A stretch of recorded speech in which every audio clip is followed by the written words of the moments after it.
America में दाखिल होने के लिए बरतानवी अशराफिया से कहा गया कि वो अवामी तौर पर अपने कपड़े उतारे। अपनी मंगेतर को देखने के लिए उसे हर कीमत पर सब कुछ करना पड़ा। जल्द ही इसके पास सिर्फ अंडरवेयर बाकी रह गया था, लेकिन डॉक्टर मुतमईन नहीं था। इसके पास कोई चारा नहीं था सिवाय इसके कि वो दांत पीसकर अपने कपड़े उतारता रहे। जब उसने अपने तमाम कपड़े उतारे तो डॉक्टर ने इसका तफसीली मुआयना किया। इसका गैर फाल हाथ औरत के बिछड़ों के दरमियान चल रहा था। फिर उसने एक और ज्यादा शिद्दत से मुतालबा किया। ऐसा शर्मनाक मुतालबा औरत को फौरन रोने पर मजबूर कर दिया। वो बचपन से ही नाज़ वाओ नेमत में परवान चढ़ी थी और कभी इस कस्म का गुस्सा नहीं सहा चुकी थी, लेकिन उसने सोचा कि वो जल्द ही अपनी मंगेतर को देखेगी। इसने फिर सब्र का इंतखाब किया। डॉक्टर का मुआयना बहुत तेज था, लेकिन औरत के लिए ये सिर्फ सेकंड्स की बात थी। जब वो सोच रही थी कि सब कुछ खत्म हो चुका है तो डॉक्टर ने बताया कि ऐसी 2 मजीद चेकअप होंगे।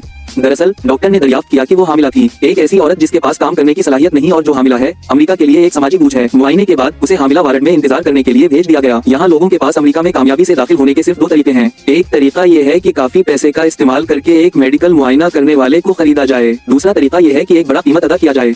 मैं आपके सकून मोहब्बत की तरफ इशारा कर रहा हूँ क्योंकि मैं काम करने जा रहा हूँ। इस लम्हे इसके सामने सिर्फ 2 रास्ते थे, दिल से वापस जाने का रास्ता छोड़ देना या तकदीर की तरतीब को कबूल कर लेना। लेकिन चाहे वो कोई भी इंतखाब करे, ये उसके लिए एक ऐसी शर्मिंदगी थी जो वो बयान नहीं कर सकती थी। ज्यादा वक्त नहीं गुजरा था कि मुआयना करने वाले ने इसका नाम पुकारा। मरीज को देखते हुए मुआयना करने वाले को थोड़ी सी नफरत महसूस हुई, लेकिन फिर भी उसने एहतराम से तरीकाकार पेश किया। खूबसूरत एलकस को देखकर आदमी को थोड़ी सी पछतावा महसूस हुआ कि इसने अभी ज्यादा मेहनत की थी। इसने अपनी सारी तवानाई एलकस को तकलीफ देने में सिर्फ की और अपने पिछले उसूलों का इशारा दिया। जो इसे मिला वो एलकस की जिंदगी और मौत की अजियत थी। खुदराए और धोखाधड़ी, ये सब इसकी तकदीर के जुल्म के खिलाफ मुजाहमत थी। इसके अल्फाज ने दूसरी पार्टी को कामयाबी से भड़काया। आदमी को आखिरी कदम उठाना पड़ा। इसने एलकस से कहा कि वो साबित करे कि इसमें पढ़ने की सलाहियत है। रात के 2:02 से रात के 2:11। इस वक्त पूरा मुल्क मसरूफ था। एक ऐसा शख्स जो पढ़ सकता है वो यकीनन एक समाजी अशराफिया था। वो एलकस को अपनी तरफ से समझौता करने के लिए मजबूर करना चाहता था, लेकिन उसे ये नहीं मालूम था कि दूसरी पार्टी चोटी पर थी। सिर्फ एलकस को किताब हवाले करते हुए देखो, जो पेचीदा अल्फाज को खत्म होते हुए देख रहा था। इसकी बेएहतियाती ने आदमी को बेबस कर दिया। वो सिर्फ दाखिला दस्तावेज पर दस्तखत करने के लिए शर्मिंदा था। इस तरह एलकस आखिरकार अमेरिका की सरजमीन पर कदम रखता है और शादी के नुमाइंदा के एक कदम और करीब हो जाता है। उसी वक्त शादी के नुमाइंदा ने एक ट्रक में विस्की लोड करके वाटरसन वेल की तरफ रवाना किया। रास्ते में इन्होंने एक ग्रुप फौजियों और पुलिस अफसरान को रोड चेक करते हुए देखा। वो मतकब्बुर और तशवीश ज़दा थे।